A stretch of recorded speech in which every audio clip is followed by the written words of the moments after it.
7 o'clock, we'll go ahead and I'll call the meeting to order. Ready? Okay. Make sure of that. If everybody rise for Pledge of Allegiance. I pledge allegiance to the flag of the United States of America and to the republic for which it stands, one nation, under God, indivisible, with liberty and justice for all. And then I'll read our district's mission statement. USD393 will prepare its students mentally, socially, and physically to live successfully in a modern society. And all right, I have some additions and some changes to make for our agenda here. Under the preliminary consent agenda, under G, I'd like to add the permission to apply for the United Way grant for the after-school program. For H, permission to apply for the PAT grant, parents as teachers. And then I accept the resignation from Teresa Stewart as middle school and volleyball, middle school volleyball and basketball coach. And then under 6, E moves down to 8B. 8A is preschool. F becomes E, and 8 becomes 9. Okay, so change adjourn to number 9. Start out with that, which is the back side. And then 6E will move to 8B. And then 8A will be preschool discussion. And I think And we that's get a everything. comfortable seat for you. Did I miss anything? It's the hot seat. And he's here, so we don't have to move that. So, we good? Okay. Do I have a motion to approve the preliminary consent agenda, which includes the changes to our, thank you very much, changes to our, okay, thank you. Okay, it's been moved and seconded. All in favor, please raise your right hand. All opposed, same sign. Which moves us on to 4. Mr. Langley, yes. Welcome, and you're up. Great. Perfect time. That was great timing. Since you don't have much of an audience, is it okay if I do? Absolutely. Absolutely. That way I wouldn't drop things. There you go. Did you bring 2 cars? No. No. One's my wife's.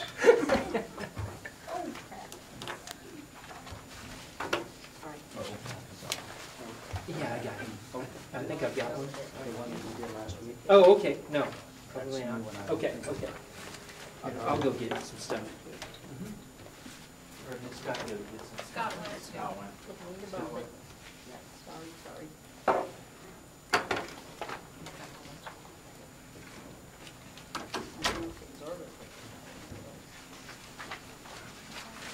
Is there a towel back there?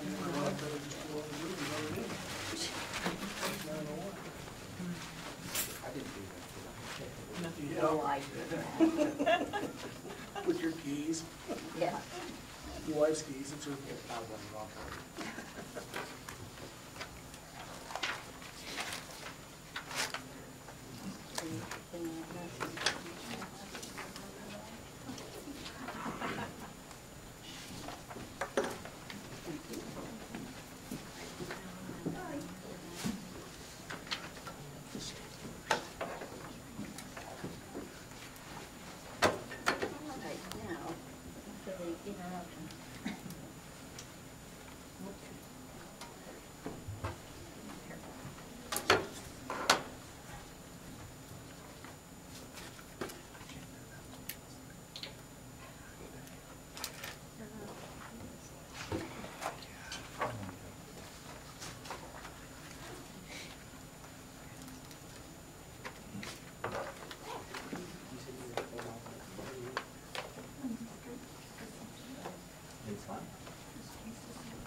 First, I'll go over our audit for the year ending June 30th of 2014. And I think you all have copies of that, and I'm going to briefly go through some of the items there. And I will have two reports this evening, actually probably three. One will be the actual audit report, then I'll go over our management letter from the audit report, and then due to some situations in the audit this year, we did a follow-up independent, agreed upon procedures to check some items just recently to see if those have been corrected. And so I'll give that report also. We completed that last Thursday, and Friday we finished that, so I'll give that report also. First, on the audit report, our opinion is on page 1 and 2, and we give two opinions. And just to clarify why we give two opinions, there are two bases of accounting. One is general accepted accounting principles, and the other basis is the basis of accounting is what the state of Kansas allows school districts and municipalities to have, and it's a modified basis of accounting that is in the Kansas Municipal Audit Guide. Every year at the beginning of the year you pass a waiver out of GAAP and fixed asset accountings. You may remember that. You do that normally the first meeting of each year. And the first opinion is just to make sure to a reader of the audit report that this is not prepared according to GAAP. You will not see anywhere in here fixed assets or certain types of liabilities or depreciation, and that's the biggest differences, or accrued taxes that maybe you are entitled to but you have not collected yet. Those are the biggest differences. So the first opinion is a negative opinion, saying that this financial audit does not reflect a clean opinion according to GAAP. However, the second opinion states that according to the basis of accounting you have adopted, and that most other municipalities in Kansas have adopted, that this is a unqualified opinion. Now, we have a management letter where we're making some recommendations and we have some findings, and we'll go over that. But during our audit, the things that came up, we addressed, we made recommendations, and those things were corrected or changed or adjusted prior to the issuance of this opinion. So the financial statements, as you see adjusted here, are as unqualified opinion on those. Going on to page 3, this is an overview of all the funds that this board is responsible for and should have knowledge of what's going on in these funds. You see all the funds listed along the left-hand side, and you see that you began the beginning of the year with an unencumbered cash balance of $1,196,542. To that, you have receipts of $5,401,621 and expenditures of $5,751,089. So your ending unencumbered cash at the end of the year was $847,075, and you see that that is a decrease. And we are seeing that school funds and reserves and cash balances did decrease at the end of last year, unless they were doing some type of a bond issue. But you can see in each different fund the activity for that. The next to the last column are the accounts payable or encumbrances that you had at the end of the year, and we add that to that to get your actual cash in the bank. And so your reconciled cash was $954,991.17. Right below that top part is, down at the bottom, is where those funds are being held. You have checking accounts in the amount of $540,000, CDs of $400,000, and you have a related municipal entity, which is the Rec Commission, which is $27,000, for a total of $967,000. You have what's called agency funds, and those are things that you handle the money for, but it's really other entities' money, and we'll talk about that as we go through the audit report. So you have funds in your bank accounts, but yet you're just holding those as an agent.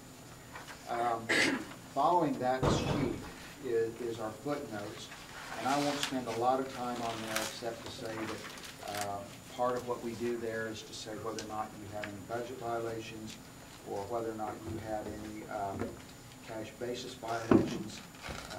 And we had none of those situations this year to report on within those footnotes. We do, one of the footnotes is right towards the end on page 10. I call your attention to this because this is your statement of long-term debt. As a member of this board, you may have times when you want to look at what the school owes and when it's due, and how much the interest is going to be. And the top part of this form on page 10 reflects the activity during the year, what you begin with, the long-term debt at the beginning of the year was $537,000. You added to that $39,686, probably on the lease purchase on a computer. You've paid down that long-term debt during the year, $282,802. So your balance at the end of the year was $293,935. On that debt, you paid a total of $14,571 in interest. The bottom part of that schedule shows when the interest and the debt service, the principal, is due throughout the end of the debt. So you can see that when you get to year 2020, you'll be paid off on all of your debt at that time, but you'll probably add some things between now and then. What's following that sheet is some other items that we do on page 11 as far as different formats. We compare all of your expenditures. We make some adjustments to them, and we compare that to the budget that this body adopts at the first of the year, for the previous year, for this year. And we compare that to what you've spent to see if you had any budget violations, and you notice that all of the numbers on the far right-hand side are all negative numbers. That means that you did not overspend any fund. After that are quite a few pages that show each individual fund that we looked at on that first statement.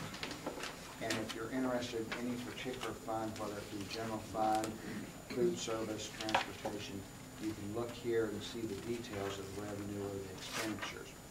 I'm not going to spend a lot of time on that tonight because of other ones that I want to spend some time and have some time for questions. We want to show one other page there. If you go to page 27, I mentioned earlier the agency funds that you have that are other people's money, and these are the activity funds, the organizational funds. We audit these just like their school district funds. We make sure that they have the same checks and balances and internal controls as the school district does. And that figure of cash that was in the activity funds at the end of the year was $12,844. On page 28 is what we refer to as district activity funds. I'll comment on this a little bit more in my management letter information because I've been very concerned to watch different schools, their gate receipts, and that makes up a lot of this page here, the gate receipts and the school projects, but specifically the gate receipts. This is an area that's highly volatile as far as it's a lot of cash that's being handled by volunteers. And so I do some analysis on that, and I'll give you the results of that, and it turned out positive. And so we just watch that to see. A lot of times there's a lot of fluctuation in those gate receipts depending on whether you make the playoffs or you have an extra tournament or you host a tournament. And so, but usually if there's a fluctuation, we'll ask some questions and satisfy ourselves. Why did it drop or why did it increase? And so we'll talk about that when I get to it. I'd like to spend more of my time on the next few items because as an auditor, you want us to issue an opinion that goes to the state and satisfies your requirement for the audit to be done. But you also want some recommendations from us and some observations. And so that's what we're going to do. We issue two different letters every year. We issue a communication to those in charge, and that's this group around the table.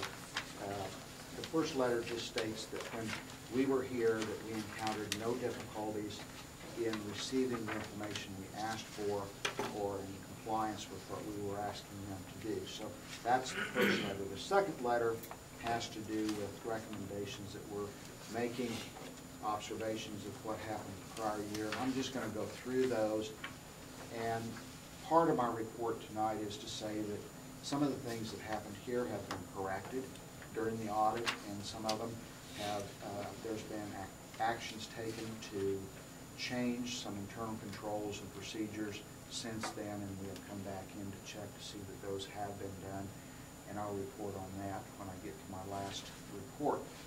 But I'm just going to go through some deficiencies or a combination of deficiencies that caused us concerns during this last year.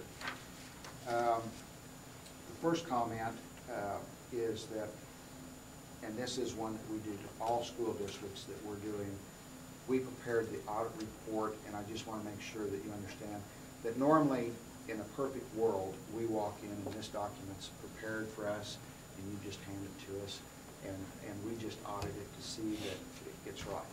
We check the figures. In a real world, your staff is not capable or does not have the education to understand the pronouncements or the ins and outs of the KMAG. So most school districts or cities have the CPA prepare the financial statements. And that's what we do. Then we submit them as a draft for the staff here to review, and they sign off on them that they have reviewed them and they accept those, and those have to be reviewed by someone knowledgeable here at the school district level. We want to maintain our independence as much as possible so that when we give a report, we're not reporting on our own work, and that's what we try to do. And so that's the first comment here, and that is not a negative comment towards your school district in any way. It's just we're required to make that disclosure. The second one, which was the one that created the most difficulty this last year, was the fact that when we came in this year and tested the bank reconciliations, there was an outstanding deposit that was at the end of the year that worked itself back to the end of last year. It was the variances between your bank reconciliation and your actual financial statements that were submitted by your fund reporting from your computer system. That was shown as an outstanding deposit, but that balanced the records, and it was at that time appeared to be a current outstanding deposit. However, in looking at that this year and questioning that, we found out that that's what the variance was. We spent a great deal of time trying to understand what might have caused that in the previous year or previous year's combination. We've, over the years, had problems with changing the reports that you get out of your system at different times being run at different dates. We might get the encumbrance report dated one week, and then the general ledger another week, and then maybe the bank rec was printed another week. And then this is a situation where with accounting systems for schools, it's very touchy when you go to void an encumbrance or a payroll check or any type of a check, because you might void it, but it leaves it stagnant in one other module of the software. So sometimes you think you've gotten rid of an invoice that you've incurred, that you've changed, but it still reminisces itself through the reports into other periods if you don't take it out the right way. Also, voided checks are the same way. It may get voided in the payroll module, but still be reminiscing itself in the general ledger. We feel like that we have seen enough of those voided or changed invoices, encumbrances at year end to feel that that is what created this problem. We did not see any instance where we felt like that was money missing or improper checks being written. We traced those. We didn't feel like any of the checks were going somewhere that weren't accounted for. We went back and spent a lot of time looking at that. So we feel like it's, and in the past when we've come, we've said it's very important that your staff that is involved with doing your accounting work understands your software. We've recommended that any training they can get either through the software company or other school districts that are using it is really important because it's very complex. And so we encourage the staff to get as knowledgeable, and whenever something doesn't work the way it's supposed to stop at that point and either call myself or let the superintendent know that something doesn't match. It is so much easier to locate a difference immediately, like if it's this month that it happened, to stop at that point. I can guarantee you, if you start to look at a full year of the activity in the school district with payroll taxes, employee benefits, it's a mass of entries to double check and to try to find where things happen. So this is why we've recommended, part of our recommendation is that the bank be reconciled immediately upon receiving the bank statement. We've asked that that be tied to the general ledger, not just the checkbook balance, but to the general ledger. You get a general ledger that shows the fund balance, and those have got to match. If they don't, then that needs to be brought to the attention of the superintendent, and then work needs to be done at that before going forward. If someone can't figure out what's going on, then we should be called in to assist in trying to figure out, and it'd be so much easier to find it right then. And that's part of what we did with the agreed upon procedure here, and that has been, and also that someone has the responsibility to do the oversight on that procedure. And that is where this body would say to the superintendent, and this is what I've recommended to him. We've had several discussions and meetings on this, is that it's your staff's job to do the bank reconciliation. It will be his job to ask the question, did the bank balance last month? Did we have a problem? What should we do about the problem? And it should balance to the penny, because sometimes if you might think, well, it's only off $14.52. Well, that might be a multitude of things that might just net down to that. So if it doesn't balance, it doesn't balance, and those should be something that really takes a great deal of importance this next year. And those procedures have been put into place, and I'll report on that in a minute. Going on to another issue, the payroll reporting. There were some differences in some payroll reports, some dating problems, some where things were overpaid. You had a penalty that got paid, and we came in and questioned that, talked to the superintendent, and I think it had to do with the date that was on one of the reports. We recommended that a letter be sent to the IRS to get a refund, and that did happen, and you got a refund back on that. But that, if there's ever a penalty, that should be questioned highly and not just paid. You know, and find out what caused it and correct whatever it is to so that doesn't happen again. So we spent quite a bit of time looking at the payroll records and making sure that those were right. Had some problems with CAPER remittances, and they didn't match the state withholding remittances, so we worked on those. All of the payroll should be reconciled also monthly. Your liabilities, your withholding reports, all of your reports should match your printouts from the computer. If you don't, it's wise to stop at that point, find out why not, and correct it then. Beyond the one IRS penalty, I believe there was some late filing fees for some unemployment tax. It's important that the due dates be observed and that those due dates are followed. And if the workload is as such that, you know, if it needs some assistance there, then maybe that some segregation of duty and maybe someone else handling some of these items to avoid penalties would be a wise thing. We also noticed in the Rec Commission that we had some of the same problems. The payroll records were really needing some real attention. There was no records of the withholdings, and so we reconstructed those for ourselves, but that was a smaller situation than the school district. During the year, and I'm going on to another issue here, your bank had several overdrafts that occurred in 2 different district accounts. Those need to be monitored. That is a violation if you write a check and there's not sufficient cash, so those are considered cash basis violations when you do that. You have cash in other accounts, but you just need to monitor that and transfer that money to make sure that you don't have overdrafts. At the end of the year,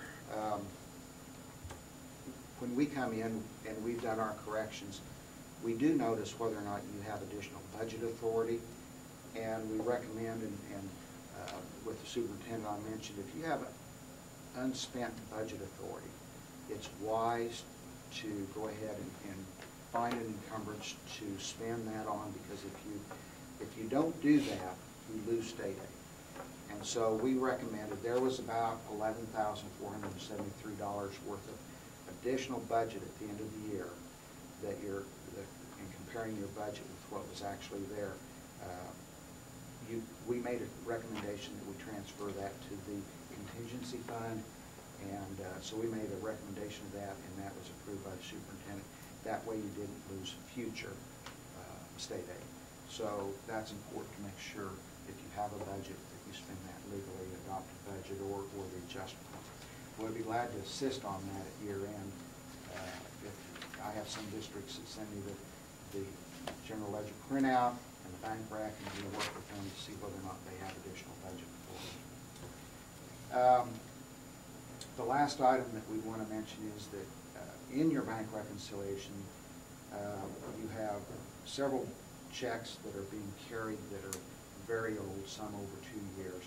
We recommend that those be canceled and restored back to the original fund that they were written from, unless you know where those people are, or you can find that.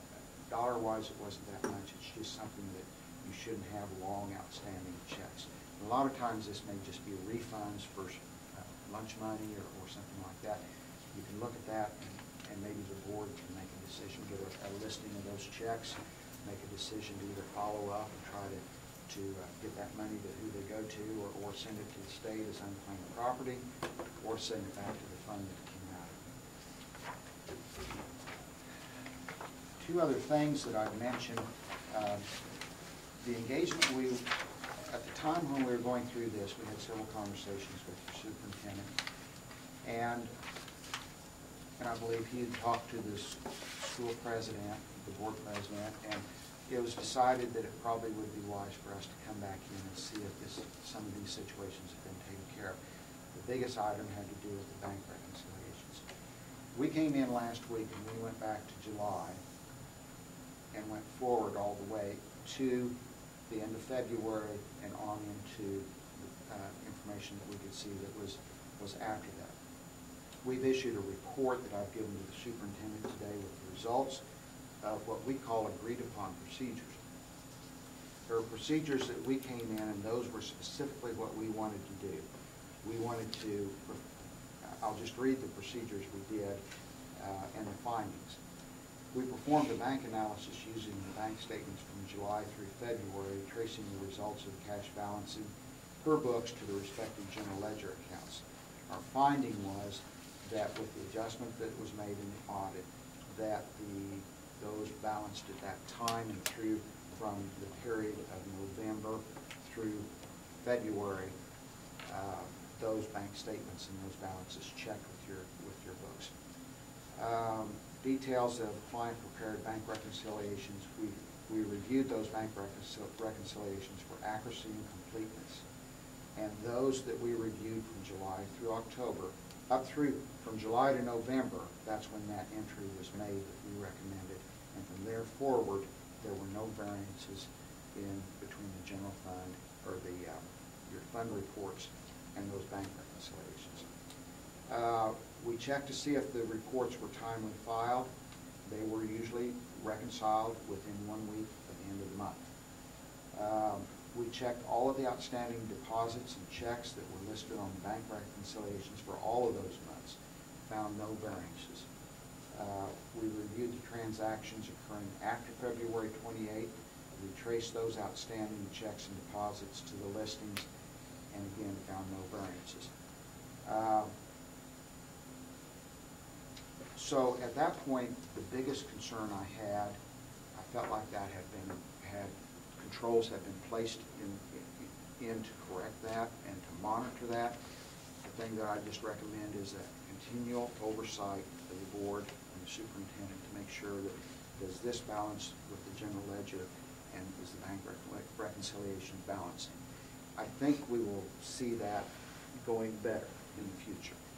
I think the only thing that would create continual problems would be anything dealing with encumbrances or accounts payable or avoiding checks or avoiding receipts that maybe didn't get entered right, making sure that gets done right. If you have an encumbrance that there are procedures, if you issue an encumbrance at the end of the year to buy some textbooks, and a week after you do that, another teacher comes in and wants to add something to that, and so you avoid this one or you add this one to it, that's when you start having some problems.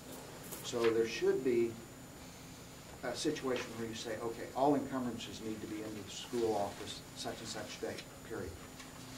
That would make life a lot easier for your staff. But if they bring those in on a weekly basis or 3 or 4 days after, so there needs to be a clean cutoff, and the reports need to be run all at one time and made sure that they match each other. Your fund report has on there your cash balances and a list of encumbrances. Well, you also run a list of encumbrances, comes out a separate report. Make sure that figure is the same that's over here. If those match, then you're pretty good. You feel that you're secure that there's not something that's happening in one module but not in the other. So, understanding your software is critical here. So, the other comment, which Brad's fully aware of, is that I think this last summer we settled some situations with Dixon County that involved the school district on some tax revenues. And I think that the school district is going to probably benefit. Is that safe to say? Money, we've got the money that will be distributed on the next distribution. So that was a long process of working through that. I appreciate the county and Brad's involvement in working with that. And so that should kind of clean up. It revolved around the TIF district here in town and the allocation of the monies from that. So I think that, and that will be a multiple year thing. Will that all be 1 year? We hear when did they take it again? Next month? It'll probably be next week with the Yeah. March distribution. We're paying this And pay it in USD one off in payment. full. And that, do you remember the approximate amount? 92,000 and change. Mhm. So that will be a nice situation. Now, the question will be, and I'll need to visit with the state, is by getting that money in, will you have budget authority to spend it? And so we will clear that up. We spoke with Dale and with Craig on that, and part of it will make up the shortfall that the You state's already have budget experiencing. authority. Right. Right. So we'll have budget authority for that, and then there'll be what we think is approximately 2 more mills that will have as carryover, so we'll be able to make a reduction in the next year going forward. So I think with Craig's guidance on that, I think we're okay with that. So that's really a blessing in disguise for your Yeah. district this year with that shortfall from the state. There are 2 bills before the legislature right now. Of course, there's the farm tax situation, which I'm not sure that'll get passed. If that got passed, that might help your school situation as far as budget. Also, they're thinking about taking off the exemption of the general fund and I don't know that that'll, what gets passed, I don't know.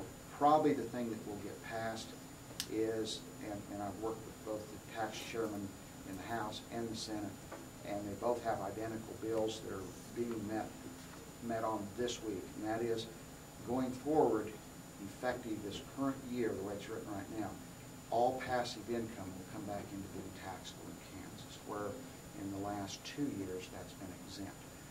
Of course, farm income and Schedule C income, like business income, has been exempt, but also oil royalties, wind turbine income, any sub-S income, or K1 income. And it's confusing to know what passive income is, but that will generate a lot of dollars when you just consider like the wind turbine money that's being collected or the oil royalties being paid out.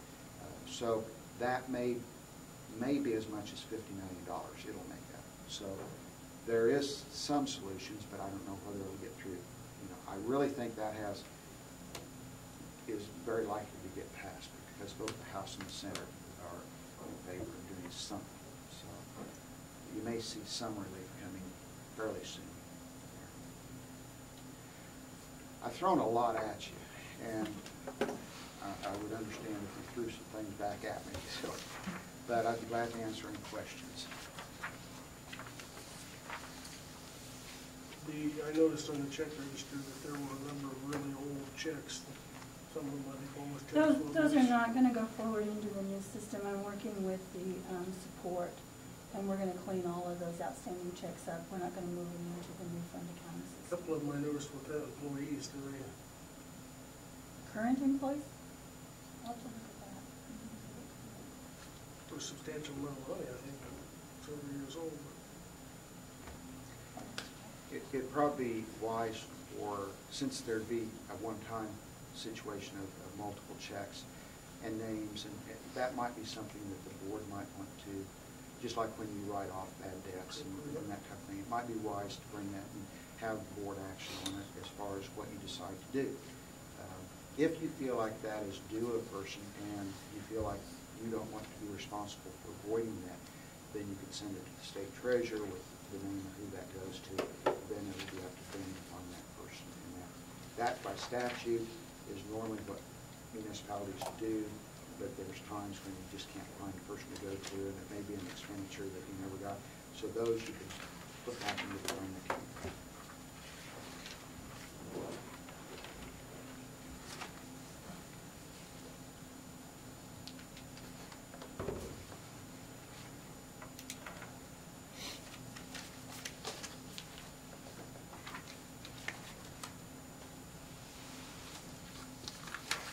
Any other questions? Okay, thank you.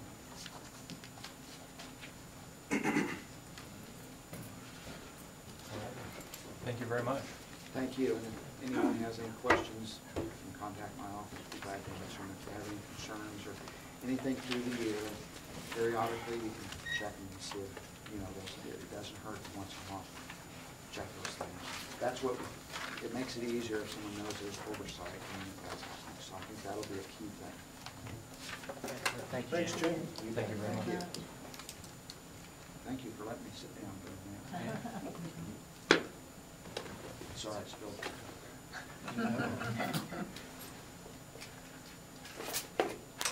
All righty, moving on. Superintendent's report.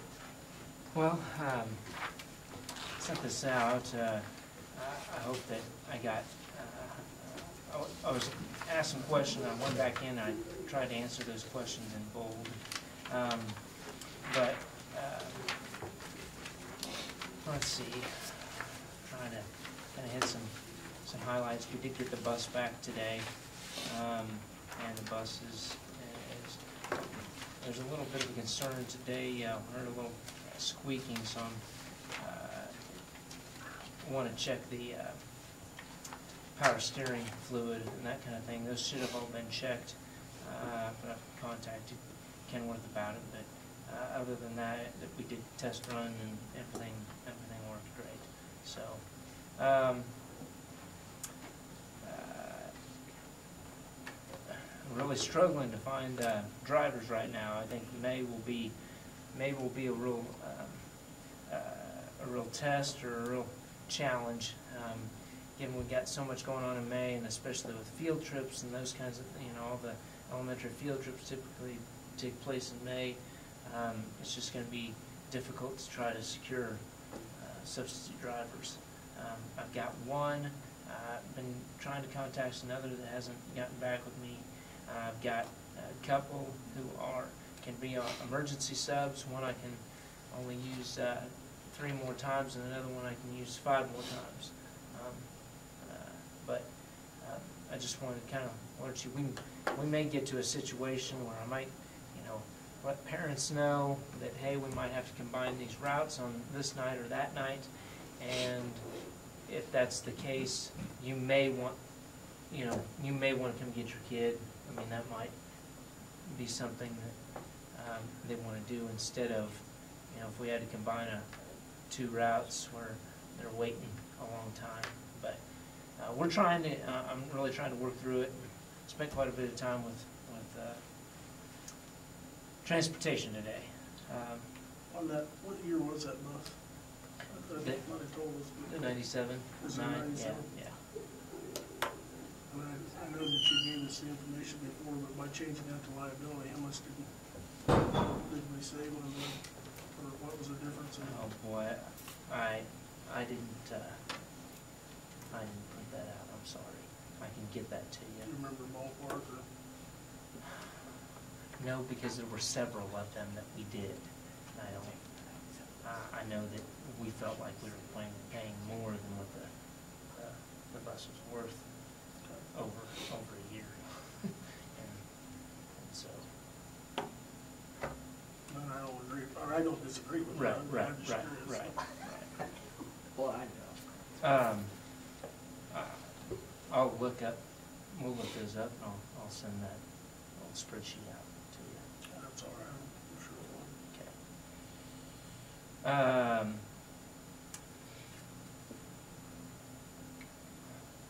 Let's see. We got 4 military kids. We got to count them. Full weighting. You have to have over 1%, and we were at 3 for a while, and another one moved in. So with 3, we were just under that 1%. With 4, he kicked over. So we did get the weightings for those. So it's nice to get that. You know, another note, we got some appraisal values of the district property, and that went up about $246,000 from a year ago. I think that should help generate more property taxes, and you might be able to talk about that. Is that typical of what you've seen throughout the county? Well, the 246,000 that your appraisal notice went up, that's just for school property. Correct. Yeah, so that's, Right. you know, and that money in itself is not gonna generate anything, obviously. but it's Exactly. Tax exempt. Exactly. And I was kinda explaining to Deanne earlier how that came about. The appraiser's office appraises school property and exempt property just like you do everybody's house and any other commercial property. Historically, years ago, they didn't spend a lot of time in making that accurate because it really didn't matter because it's exempt, so we don't pay taxes. However, in 2008, when the tornado hit the schools in Chapman, we learned how much it does matter because what we had appraised at is similar to what FEMA looks at for damages. And it hadn't been appraised very closely prior to, so we had a pretty lengthy battle with FEMA to justify why the replacement value was 10 times what the appraised value was on paper. So since that time, the appraiser's taken that a little bit more serious and actually put boots on the ground every 6 years. And last year was the year that Solomon in this area was done. And so they came out and went through all the properties and updated them, so that's why you see the increase there. It's more realistic for what our properties are. That value's not, it went up that much, but Right. what the value of the property's valued at. Okay. So, So we won't necessarily see that kind of increase. well, you're not throughout gonna the- see that kind of increase. If we did, we'd all be screaming about our own Yeah, probably. valuations. I suspect we'll see a little increase on the residential. Commercial, kind of the same way. We do have, I did bring a couple maps that, on ag properties, that, what they're gonna go up. You can pass those around. In Dickinson County, it's 14%. And for, Ottawa's 14, and Saline County's 15. You can pass that one down. Those are driven by the state. County appraiser has nothing to do with that, so. But that will be an increase, which will help a little bit as well. So it's not gonna be a boom for anybody, but, so hopefully they'll stay up enough that current mill levy, we might stay steady, I don't know. Well, block grants, the block grant bill was kind of introduced last week, Thursday. We listened to a webinar, Deanne and I did, a webinar today from Dale Dennis. There were also 2 legislators there listening in and listening to what he reported, and were there to answer questions. One of the questions was, well, how quickly do you think this will be pushed through, or what's the chances? And I think there's still some tweaking left to do, not a lot, but they felt like it was going to be pushed through pretty quickly.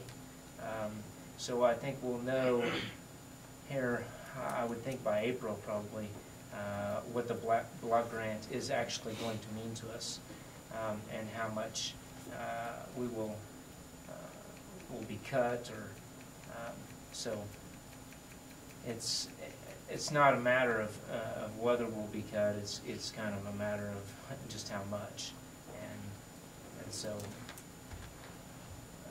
without having those strong numbers, we kind of see different things.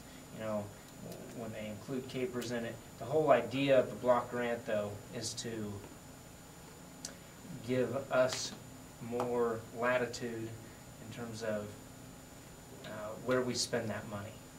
So you kind of get a bulk of money. It's not just chunked up into, it's got to go into this fund or this fund or this column, or they call them silos, I guess. Now you're kind of just getting a block of money, and they're going to say, you kind of spend it how you want to spend it. And so I kind of like the silos, because I think it kind of protects certain monies a little bit, because I think you could get careless with this, but it's just something we're going to have to be good stewards of that money, and make sure that we use it wisely. I put some things in the Dropbox. There's some other things that have come out the other day as to how much that would affect. Basically, I'll tell you one thing that's really going to hurt some is that virtual funding for anybody over the age of 19 is going away. So a lot of these schools that have kind of used that as a cash cow, in terms of educating those kids that have basically dropped out, but want to come back and get their stuff online. If they're over the age of 20, that money isn't going to be there anymore for those districts who have really cashed in on that. So if you're a virtual school, you get hit pretty hard with the block grant. Anyway, I don't know. Is there anything else I wanted to? Any other questions? Anything you'd like me to talk about, speak to?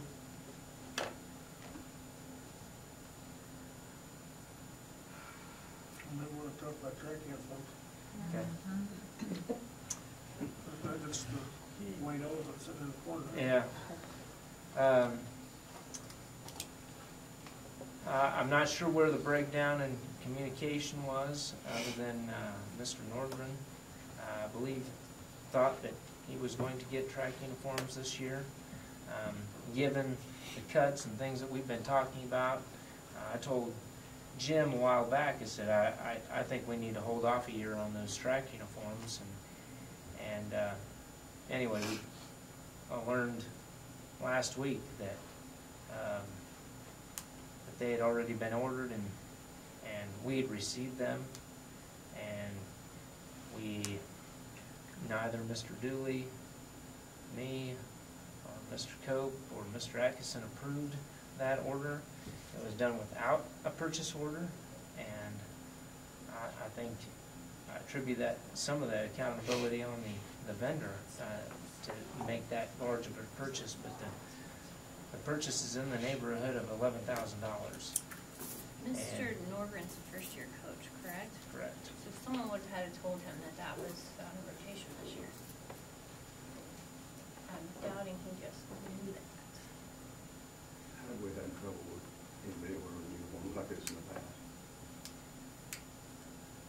Okay.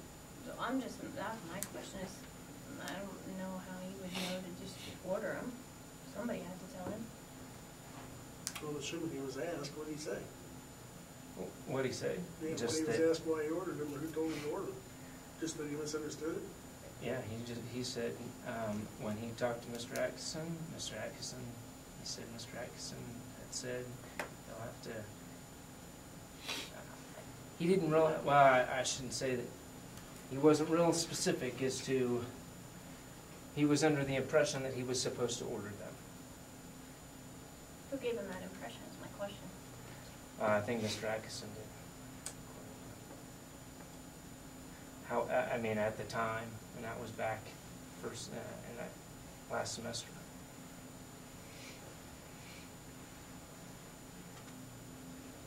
I assume that- But had you seen the uniforms? I Had you seen a picture of the uniforms that he was planning to order? He wouldn't even know he was a track coach then, was he? When's the last time you Depends on ordered? when it goes. Yeah. When's the last time you got packed uniforms? When was the last, I don't know. I don't know the rotation for the uniforms. Track is up next, and this year is track. Is what Mr. Atkinson. But were they supposed to be How long ordered ago for, would that have been? were they supposed to be ordered for next year No, for this year. or this year? Well, that's what Mr. Atkinson told me last semester, that this is the year for track rotation. I'd say probably 6 or 7 years, but that's just a rough estimate, I'm not for sure. I know our uniforms were in pretty bad shape, but that's beside the point. I guess, the only concern I have is does our staff know they have to get permission to spend $12,000? You would think so. They should. I mean, those are things that we cover in our coaches' meetings at the beginning of the year. Those are things that, I mean, We cover in our in-services of any requisitions. And I don't get a lot of Jim's requisitions, for whatever reason. Well, as much as I know about Jim, he's used to doing things himself. And he likes to do things himself, so it kind of surprises me that he would allude to, or that would even come across from him, because he's kind of a hands-on type of guy, almost to the well, anal point. when you talk to Jim, Jim says, he didn't do that.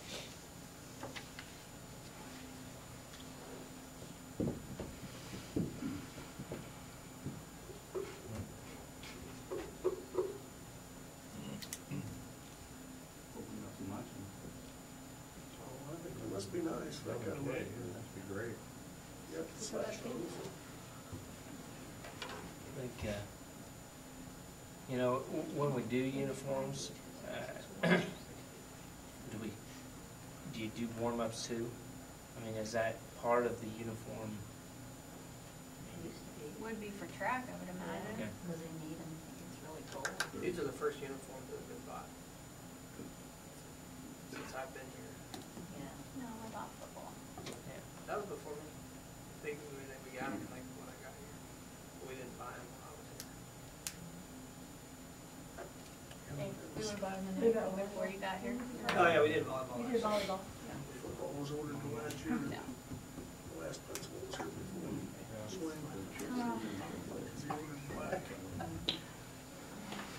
So, Well, it's a done deal now, it's water under the bridge, but we need to make sure that, what vendor would buy it from? Lou's Sporting Goods. And I still haven't seen, I mean, I've got invoices that tell me how many we got, but it doesn't have cost next to it. So, Packing slips are always. huh? Yep, Packing packing slips. slips. So how do we know it's left out? Yeah, how do we know it's How do we know it's 11,000 before it's paying? Well, because what Mr. Norgren told me, what the uniforms cost per how many you got, and then the same thing for the warm-ups. when I asked him. So I just did it calculated. Calculated. 76 uniforms on the 76 forms at 60.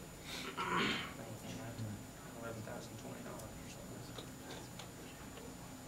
And I don't know if it's The rotation. 75, 95, or if 2 it's. years, 5 years. Or, I mean, excuse me, 84, 95, or it's 85. That's what I mean. It's- The uniforms? I thought it was every 5 and 6 years. I think they pushed track out a little longer than Yeah. I would say we've Track's had those been- uniforms. It's been for- pushed out of rotation. There's The shorts are so short, I say, so oh, wear wow. 'em. I like basketball, you wear them 2 or 3 times a week, so. Right. Well, I think the vendors got investment there, whether they, I agree that they may have some responsibility, but if somebody called and they ordered the things to send them back, nobody else can use them. Well, You're gonna stick them with $12,000 yeah, loss. I don't think so, but I think, Restocking fees and I everything. think the problem is, right, in-house problem here was somebody didn't get authority to do it. If I remember correctly, our new software has purchase orders and stuff in it, is that correct? Yes, it does. Of course, if you Has don't use them, it it doesn't solve the starts problem. out with the quote, the bid, the EREC, and on to the purchase order. But can't you still buy some without it?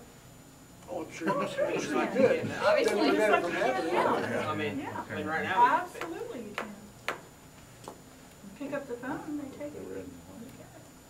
So I guess we're gonna have to be a little more explicit. well, we'll try. Yeah, I don't know how you can be, but. I think there's also got to be a conversation and an expectation with the vendor. We expect you to require a PO. Yeah. We. Yeah, I would agree with Yeah, at the very we will least. not pay for it the next time if it's not done with PO. That's what we gotta require. So any other questions for Mr. Blaine? Yes. Okay, we'll move on to K5 principal report. Mr. Cope, you're up. Mr. Coe? Oh, Your sorry. turn. Side conversations. Pretty quiet month, really. We did a MTSS family night, math night. It was not attended as well as the reading night, you might say, but I think there were several factors. One, there was a lot of basketball games. Two was the next item, which was PTO pizza bingo night, and there was probably 250 people in attendance there. And the MTSS math night was after it. So outside of the signal, the bingo collar, everything was great. And we raised over almost $2,000 for our PTO, so that was a great night. Very cool. We did benchmarking for our MTSS, and I think I started to allude to this at the last board meeting, but I want to make sure we understand that they did an awesome job, and benchmarking means we find out where they are at. And we have kids who are exceeding grade level and doing amazing things in their MTSS reading groups. So kudos to our kids and our staff there. We participated in the Kitty Barnyard. That was awesome for the FFA to be a part of that learning experience, and so that was cool. It was a little chilly that day, but they got to sit on a sprayer that wasn't moving, not started. And of course, the favorite was the horse and the little bucket calf. So that was the favorite one. Connie Waymeyer's been here, and I thought that this month we probably produced the best items for our staff to use moving forward. I think we're finally getting into the, per se, the nuts and bolts of it, and we're going to share those with our staff on Friday, which is in-service day. And so our staff, not Mr. Dooley or myself, but which is even better, because that means that the staff is vested and they're invested in what's happening in the whole process. And so they're the ones that are sharing, and they're the ones that are actually going to train the staff on what we're using as far as rubrics and so on and so forth. So that's a great thing. Parent-teacher conferences, we had over 85% parents in attendance in 2 nights, which on spring night, pretty amazing. I think we had 95, 96 in the fall, so that's not bad, but all the parents have been contacted, and we've had several inquiries already for next year for moving into the district, or we'll be moving. In fact, we've got one that's going to shadow in the classroom here and sort of check us out a little bit, per se. So that's exciting, and then we'll talk about the hiring process a little bit more later. Questions? And of course, the biggest buzz of all, it is not cold, and it's nice outside, and it's 1 week till spring break. And I'll tell you what, elementary kids are pumped and excited down there. I was back for 2 hours a day, and it was crazy down there. We're still battling the sickness, though. It's been a wicked, wicked flu season, whether that's with staff kids, or our own kids. It's just been amazing how many rounds we've had. 3, 4 rounds of sickness. It just seems like it will not end. So we welcome the sunshine. Well, if I forget to call in, Hayden will be sick tomorrow. Before I forget that. It is just going around. There's no answering machine. At school? Yeah. Yeah. Is there? If you call the elementary school, D picks up, or my weird voice picks up eventually. It Okay. actually does, and she asked me about it today. I don't know what happened. I set it up even, huh? It's there, but we let it ring like 15 times. Scott, you kicked me off. What's the deal? I don't I'll have to get it. I set it up about 2 months ago, so I'll Okay. see if I can set it up again. Okay, no worries. I just, Yeah, well, that's important. Because try to call in when we're headed to work, you know. Yeah, 6-ish, exactly. forget to call back in, and then get Understand. that phone call, it's like, hey, you got kids. Yeah, I should, but I usually don't remember till I'm driving. I would never do that. Alrighty, thank you. Yep. Yes, start with Section 504 plans. We have 2 students that are experiencing anxiety disorders, and they're in a different facility. They'll be coming back to school within the next month. They don't qualify for an IEP, an individualized education plan through our special ed co-op, so we put together a Section 504 plan, which is a federal mandated plan, and we do that with their parents and basically provide accommodations and modifications for whatever disorder they have. So we'll be working on those for 2 different students. Teacher evaluation is just about complete. I believe one more cycle to evaluate for one teacher, and then all evaluations will be complete for the year. State assessment, we're gearing up for state assessments after spring break. We'll begin those right at the week after spring break, and we'll see how they go. On the assessment topic, ACT Aspire is another assessment that we chose to go with. We felt it was aligned to the ACT, which obviously is an important assessment, and so we'll be testing 3rd through 10th graders in April and May. So there'll be a lot of testing for students coming up after spring break. League events, as we approach the 4th quarter, we've got several, not just athletic league events, but a lot of activities. 2 important ones for us that we're hosting is the middle school League State League Quiz Bowl on April 7th, and then on April 16th we'll be hosting League State League Forensics. So, basketball season finished up last week. Unfortunately, we were defeated in the first round of sub-state, but I thought our basketball teams had both successful seasons, improved a lot over the course of the season. Choir will be performing at the 4A Division I State Basketball Tournament this Wednesday, singing the national anthem. ACT prep, we're doing 2 separate things to help our students prepare for the ACT. On March 26th, Mr. Long will be administering some practice tests. They're actually the actual old ACTs to students. And then on April 13th, we have Caroline Devaney here again to provide an ACT prep class for 4 or 6 hours. I'd like to congratulate Tyler Wagner. She was a recipient of the Prudential Volunteer Service Award for her community service hours that she's put in over the course of the year. Parent-teacher conferences, we didn't have quite the turnout that elementary had, but overall 55% of our middle and high school students attended, students and parents attended spring conferences. Down from first semester, but that's pretty typical in the second semester. And I'd also like to congratulate senior Alexa Ritter and business teacher Brandy Gray. They earned the Distinguished Educator and Student Award from the Solomon Masonic Lodge, a local organization, which is pretty important to, I feel, for our schools to be involved with. So I didn't go through everything I typed up, but kind of hit on the big points. Are there any questions? Do either one of you have any details about the banquet Thursday night?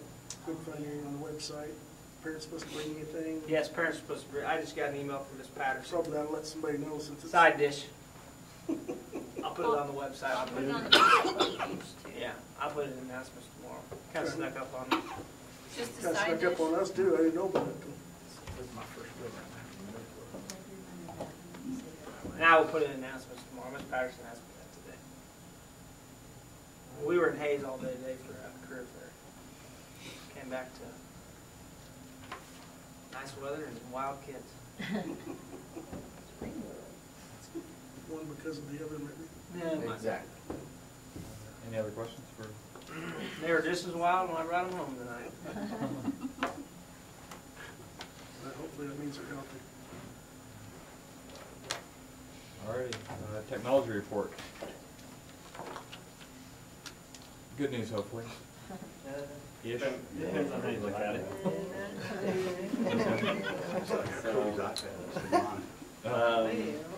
I assume all of you got the write-up about the server that went out. Our backup domain controller went out probably, I think it's going on, it'll be a month tomorrow. We've ordered a new one. It was at $6,300. It wasn't something I had planned to do mid-year like this. That backup domain that we had just kind of slowly went downhill over 2 days. It was out Friday, again Saturday, and by Monday it was just at a point that it's running, but not to a point where it can keep up with anything.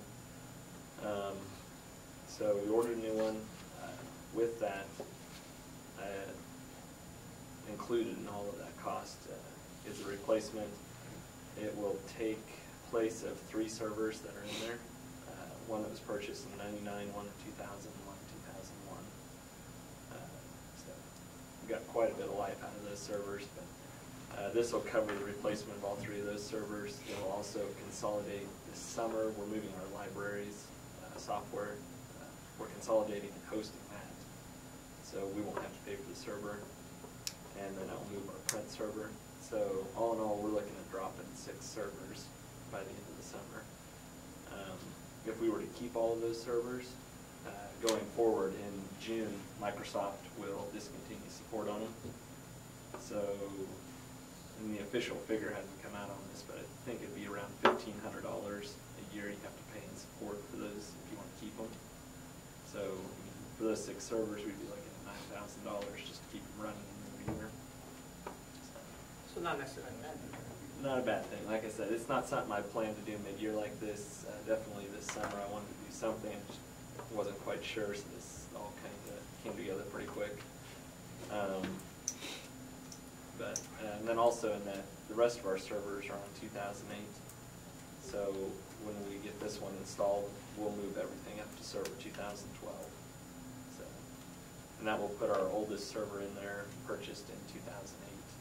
And right now it's acting as a file server and hosting our HVAC equipment. So it's not a high demand server, unless you want to heat your air conditioning. We're in a high demand for critical. So really, they're going to do some work on our wireless while they're here. It's the same company that helped put the wireless in, so it's going to be like a one-stop shop. We're going to finish updating the server room. Honestly, that will have that room set. I don't look for any other major back-end changes short of, I don't know honestly what the future has in the next few years as far as wireless. They're moving to newer, faster standards on that. So that we're still fine for where we sit with that system. So I can't think of anything too much else in there. It is open if any of you want to take a look. I don't know if that'll help any or not, but if you're curious. Any It questions? cleaned, so. Yes. Got back to this. Give the cleaning. Any other questions for Scott? I would like to, it doesn't have anything to do with servers or anything, but I would like to express my appreciation to Scott for all the ball games that he's traveled to with me over the last year. I think we've had about 68 ball games that we videotaped between football and basketball, and I really appreciate his help, and Randy Payton also the few times he's been there and I needed help. So Scott's traveled to a lot of them on his own, he's no time to me, and very much appreciate his assistance. Thank you. Well, I wouldn't be stringing without anything, or anything without you buying. Well, we got so. pretty good at it, so Yeah. thank you. Thanks, Scott. Alrighty, committee reports, Rec Commission. Easter egg hunt, March 29th at 2 o'clock in the park. Mark your calendars. Soccer sign-up is April 11th, and the paperwork is going to go out, I believe, tomorrow. We have hired Taylor Roletter for the ball field superintendent, and so that position's been filled. She'll come back and work this summer doing that. So. And then I didn't know whether, the only other question that we've had come up each month is that you talked at one time to Mr. Boulder about having somebody remove the old buildings. Is that, I mean, it's not a critical thing. Yeah, it hasn't been critical, and I didn't know if we wanted, I know it's something we definitely want to get cleaned up at some point, but I don't know if this was the time. Yeah, whenever that works out. That's all I got. Oh, we're not there. Alrighty, any questions for Fred? Alrighty, after-school program. What? I sent you a report today. I hope you all received it with pictures and things that we've been doing. We're having lots of fun. We've got some new kids that have joined us, and we purchased some new activities. We're thankful that the weather has cleared up as well, so we can go outside. And thank you, Jess, for putting it on the Facebook. Appreciate it. Brad, this doesn't have anything to do with that, but I went back and looked at that reconciliation. That is a void check. I've looked at that check a dozen times. It isn't void, and I don't know why it shows up there. Yeah, I just instructed Yeah. his main straight, so, Yeah, okay, it's a void. good. I assumed that since she was It here, we shouldn't knew show who she up there, was, that that's she what it would've is. wanted that money if she Yeah, didn't. she sure would have. Yeah. Okay. Moving on, discussion action items. A, approved bills. To me, everybody's had a chance to look through those. Are there any questions? I sent you an additional one this afternoon with some bills that we'd received over the weekend. What's your name? Huh? What is It's the one above the preliminary. 685. Yeah. Additional, check that out.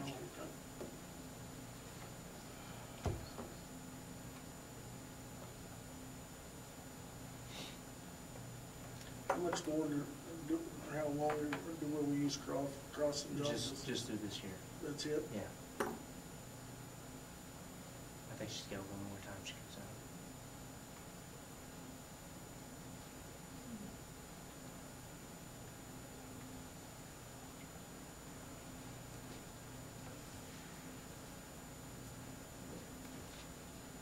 Is everybody good? Any questions? I'll make the motion to approve. Okay, motion made by Jessica. Do I have a second? Tally? Second by Tally. All in favor, please raise your right hand. All opposed, same sign. Motion carries. Alrighty, B, review board policy. Everybody's favorite. Yeah, I'm sure you're all just excited. Let's hit the high points. Mine is not. Okay. The few things that I would call to your attention, I've gone through this, and a lot of it's just, it's instructional programs, talks about support programs, I mean, special ed, there's a lot of things in here, curriculum, IF, which is, okay, so actually, let's see, it'd be IDA B, IDA C, those kind of deal with special education, and then you go down to IF, has to do with instruction, or I'm trying to get there too. Sorry.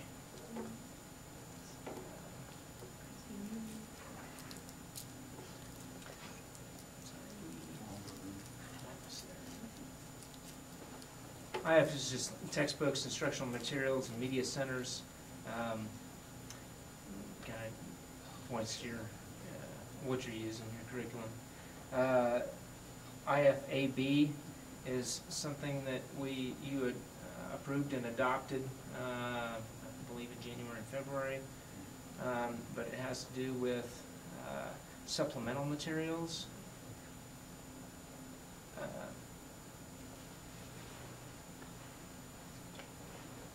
Including anything, videos, movies, just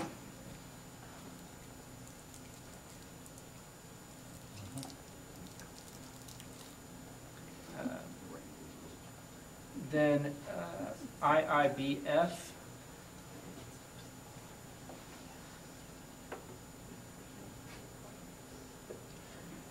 IIBF. So you have to scroll a little bit. Is somewhat new. Go back to the top, or is it? No, keep going. II. You have to get past IH, and yeah, it's II, and then you gotta get IIBF. IIBF. Oh, I thought you said IBF. But IIBF has to do with acceptable use guidelines for our computer network, internet access, acceptable user guidelines, that, and then it deals with both students, staff, all that. IIBG's computer and device use. IIBGA is the Children's Internet Protection Act. You know, some of these things that we did. IIBGC is staff online activities. Those are probably the ones that I would call to your attention the most, because those had changed or had been updated. You had approved and adopted those in January and February, so those are in there now, and probably have. I think it really brought some clarification to some areas.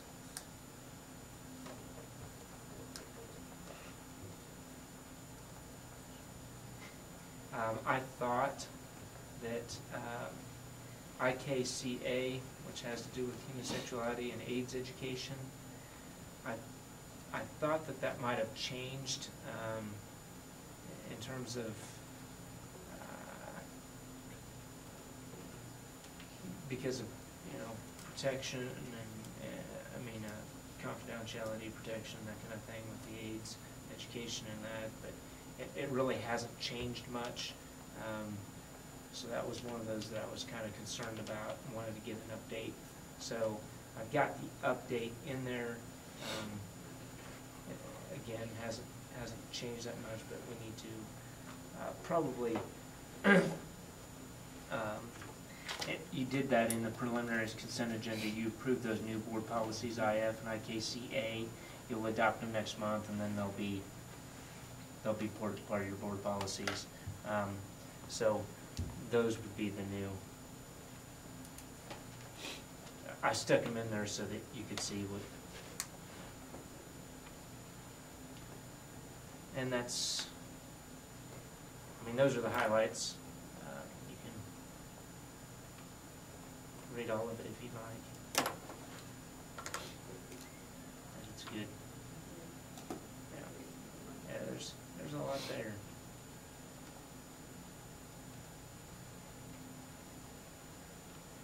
You heard anything recently on the proposed legislation about homeschool kids and extracurricular activities? Senate Bill 60. Keep hearing a little bit. I haven't heard anything. What? Probably gonna pass. Probably going to pass. We're bad. It already, it started. I know. That's a nightmare. I really didn't think it would pass both houses. I thought it'd pass the one. It went out of yeah. Senate committee and like it was only like 3 negative votes in that. Out of Senate committee. So, Should have supported it, that wouldn't have gone. what's that? Should have supported it. If Probably they wouldn't would have win passed the it. election. It's going to create for some headaches. Interesting conversations for boards moving forward. Yeah. How are you going to hold the? Ultimately, to create a lawsuit. It definitely will be one of those. Hope it's not us. Not treating it fair. The kids in that school that Yeah. are forced to. It'll be interesting. Well, and then the kid that first kid you say, well, you're ineligible, you can't play. What's the chances that they drop out?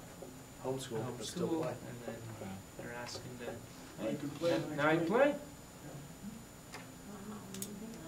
Oh, yeah. That's the one that a lot of people are worried about. So we'll And we'll have a they higher should be. standard, and if you don't meet that standard, then I'm just gonna drop out of school and call myself homeschooled, and then I'm gonna play the next game.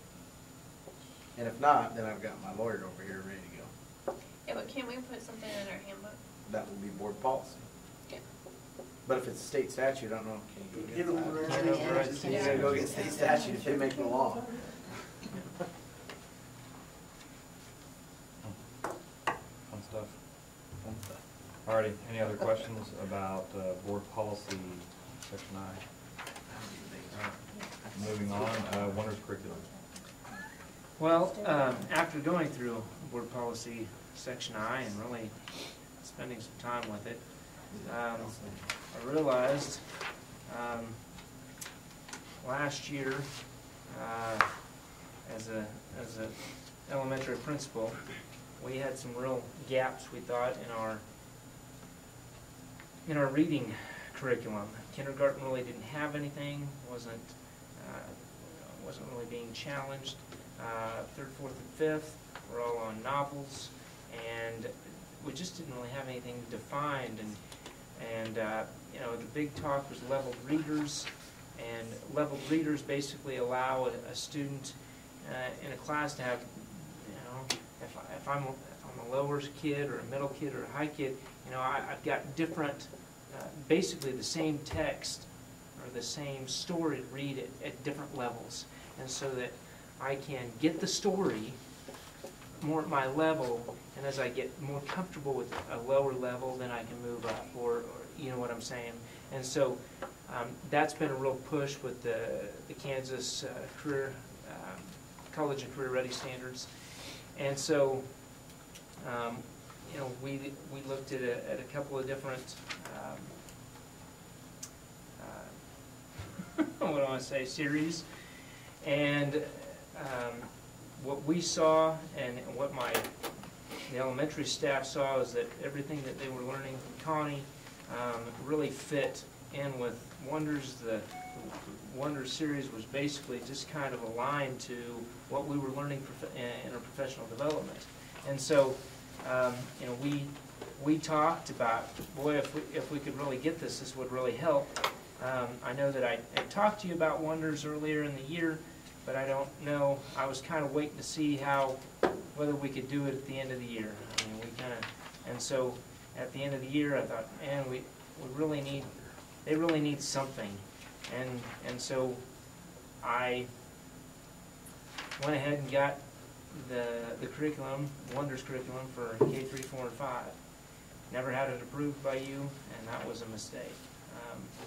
Because really you have the power to approve the curriculum. That's your job. And I think we're happy with it. I think we want to move forward and get the other grades, and with that we get all the training with it. But it's kind of up to you at this point. I think it would. I think it would be a step back if you didn't approve that curriculum. From what I understand, Mr. Cope and the other teachers, they like it. They're excited about. Kindergarten does it right now, so you got kindergarten, and then first, second grade doesn't have it. So you start it in kindergarten, now first and second won't have it. And then they don't have it because we just haven't bought it, or something? Right. They didn't do second and third last year. They just did kindergarten, third, fourth, and fifth.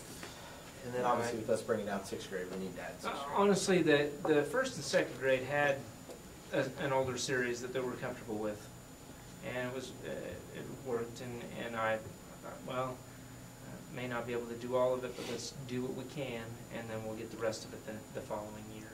And that was my plan. And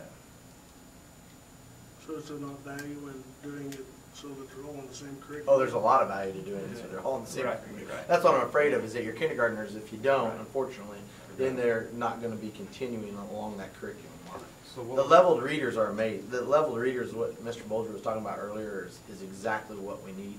Because just like our MTSS groups, you've got those, I'll use third grade. We've got third graders who are reading at fifth grade level and who are passing our fifth grade stuff. And then you've got those that are third graders who are at first grade level.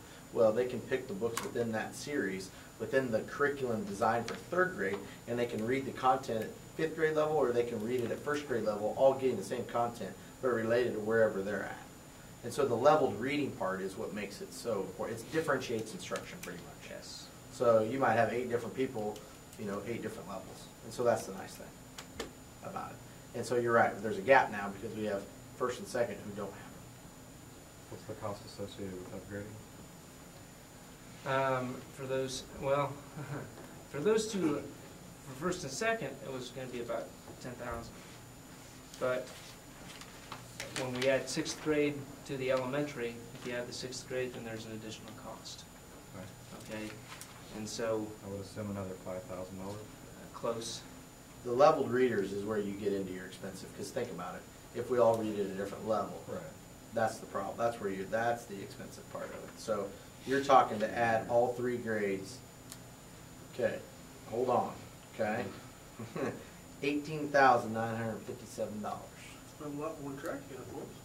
Yeah, well, that's true, and I would like to think that this is, This is, Couldn't Yes. pass that up. I know. And the other thing about it, if we do go ahead and go with it, this is the nice thing. Last year, they provided no professional development for on-site training. They're actually gonna come out and, now I understand, believe me, when I say this, it is a $2,500 what they usually charge schools.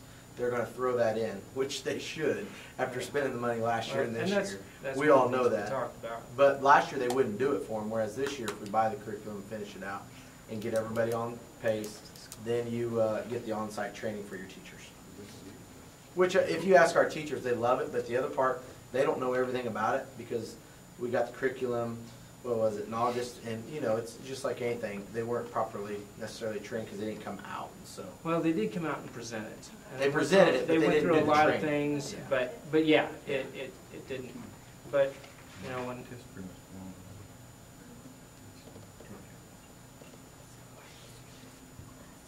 Yes. Now, one of the things we can go back to, that would be the most. When we go into talking about staffing later on and certain things, we need to go in and talk to the teachers, because the teachers might say, no, I have this idea, this idea. You can go with your base is your wonders, and now we go back into the reading, perhaps sixth grade, they have certain novels they want them to read, so we could subtract certain amounts of the leveled readers. Because by sixth grade, do we need level readers? Yes, some. Do we need it to the full extent? No. And the leveled readers, by the way, is, let me make sure, is about $7,000. Okay, so it's 3 grades, so you're talking, you know, $2,300 you might save, or possibly a little bit more, and they'd still do the training. So I mean, we need to figure out some staffing needs first, and then have some discussion with them. They're the experts. By no means is Mr. Bolger and myself the experts when it comes to this, for sure. No, these are hard books. Good question. These are hard books. These are not on the iPads. Now, does it have the availability to do that? Yes, it does. For what? They get these little for what? For how much? No. That's included in the cost. That's a part of the grant scheme. That was one Yeah. of the reasons That's not an that we- additional cost there. I mean, that was one of the biggest reasons we. Yep. So you get both versions. It's also, they give you a code and you get so many. So it can be basically a paperless classroom, pretty much. What's the life expected use of that program, you know? Well, if the state legislators vote to, you know, get rid of Common Core, it's less than a year. But if they decide to go ahead and continue down the road, they're not gonna do that. Relax, that's worst case scenario. Yeah. Best case, you're talking 7-10 years, usually. The curriculum that they had right now was 1996 or 97. So, you know. We need, you know, we really The need. Saxon that they're using now, understand the other ones had zero, had nothing. So the curriculum that we're replacing is 96, 97. What you replaced last year had nothing. So it goes back to probably when some of you were in elementary school. The supplemental material that they're using, I'm not joking. And that's probably what it was. The Saxon was purchased for first and second grade to help them with their basic reading back then. Okay. So, I guess is this just a discussion for now, and then, No, they need to improve, right? Well, it sure would help us so that we can order the rest of it at the end of the year. I don't, So approval not to exceed 18,950? then accept it? Yes. We got the money?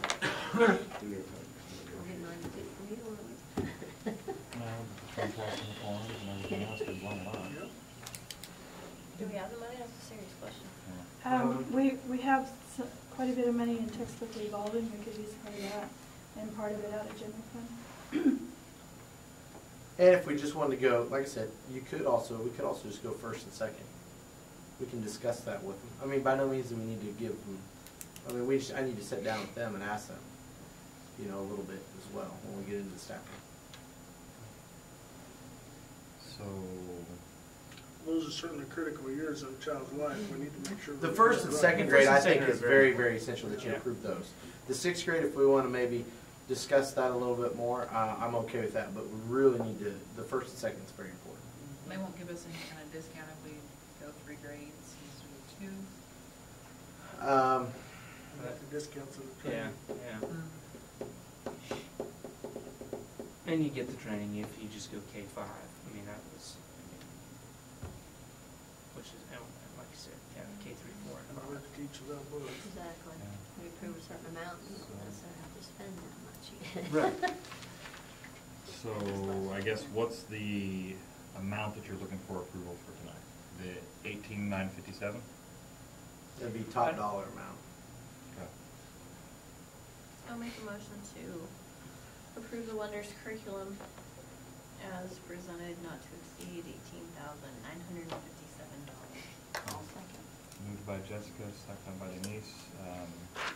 All in favor, please raise your right hand. All opposed, same That's sign. right. Motion carries. Alrighty, D, summer Capital capital outlay outlay projects. projects. I cannot speak tonight, thank you. Well, I, kind of looking at, what we've spent, capital outlay, I'd really kind of like to keep a decent balance in there. We have fixed a lot of things. I think we're in pretty good shape. There are some things that we can do, kind of small things, replace vinyl stair caps at the stairs, or is that what you call them, stair caps? Treads. Yeah, the treads, Treads. the stair treads. We need to do that. They're kind of getting chewed up a little bit, and I've talked to John about that. I think we're having Security Solutions come out tomorrow, and they're going to look and will give us some options as to what we can do with the buzzer systems at the main entrances, and that's that one piece of security we want to complete. There are some hinges, old hinges on some of the main entrances, and they've just worn out. You wouldn't necessarily, the common person like me, the lay person, you don't notice it. John notices it a lot, and especially on this elementary door entrance over here. If we have a strong south wind, and that's not common in Kansas, those hinges are not slowing that door down. An elementary kid sticks their arm through there, and oh man, we could have. So I think we really want to look at those door hinges, especially on the elementary. I think they're about 1,800 a set, and that's adjusting the doors, because over time those hinges start to sag, and yeah, but it's a total adjustment. We don't have to. It's not something that we have to do, but it's probably the more necessary stuff. And then if we have anything, left over, I think we could potentially look at carpeting a room. There are a couple that are probably in worse shape than some of the others, with ripples, and they've come apart in a couple of rooms. And so John's got some bids in doing carpet squares, high quality carpet squares, if we wanted to do it. But I think we need to just kind of, I think we need to look at those maybe in May, after we've kind of collected all of this. And actually at the next board meeting, we could look at some of those things and see what you really want to accomplish with it. So. Is there anything that we can do with our own maintenance staff that we can hire out? Any projects on that list? You mean like the carpet squares, or? Just in general, in our whole maintenance list. Are there things that we can hire out? No. That we don't Need to hire out. All we do is hire out. I mean, we're gonna do we're obviously gonna have to move rooms. I think with some, we're gonna have to, they'll have to come in and we have to strip a couple of floors that we haven't gotten stripped. They have 3 coats of wax, and we still got to get some of that cleaned up, and new wax down on some of those tiles.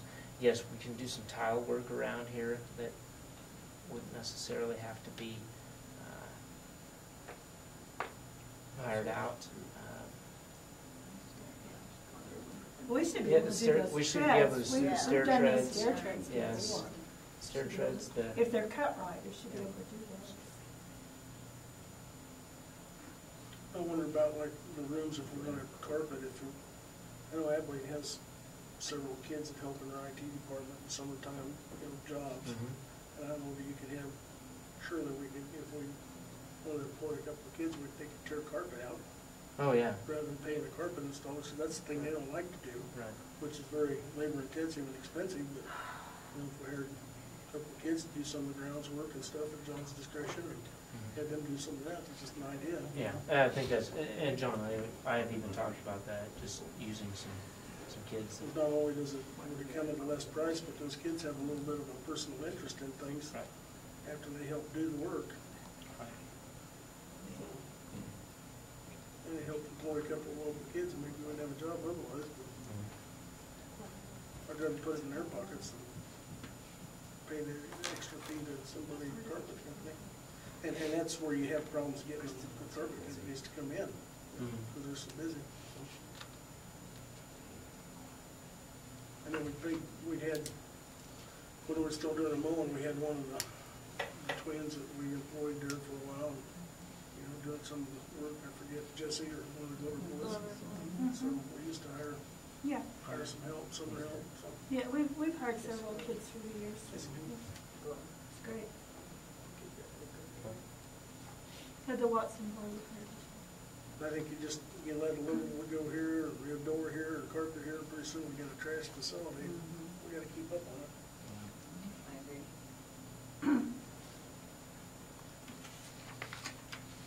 All right, any other questions about capital projects? If not, we'll move on to the revised letter E, which are future agenda topics. If you have any of those, let us know. That way we can get them on next month's meeting.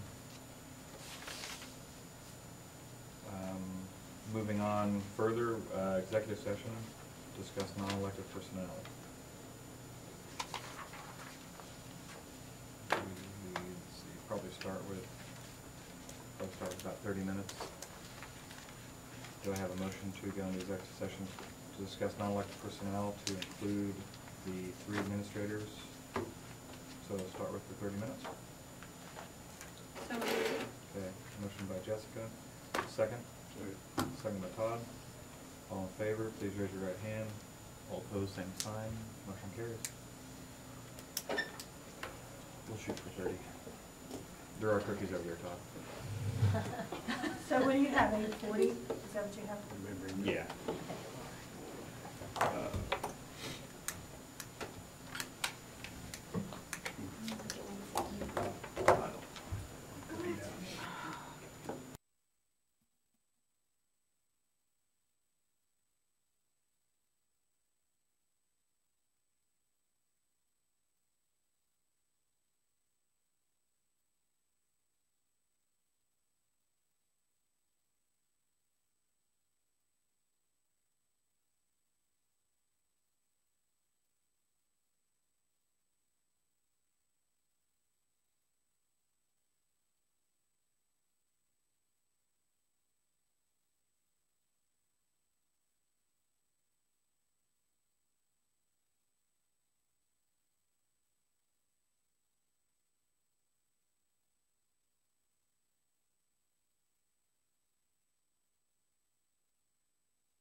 Yeah, You back on? we're back here. Okay. This will go quick, so if you just want a man from over there, you can. So we're back in a regular session at, is that 11:15? We'll go with 11:16. And we're moving on to 8A, the preschool. That has been tabled, definitely. 8B, I'd like to make a motion to hire Michelle McKittrick, Carolyn Schumer, Reagan Jeffrey, and Chesney Tobish. Second by Jessica. All in favor, please raise your right hand. All opposed, same sign. Motion carries. Which brings us to number 9. Todd, would you like to make a motion? Well, I have a question on the preschool. Are we tabling that for now, or are we just, for the benefit of the preschool board, do we want to?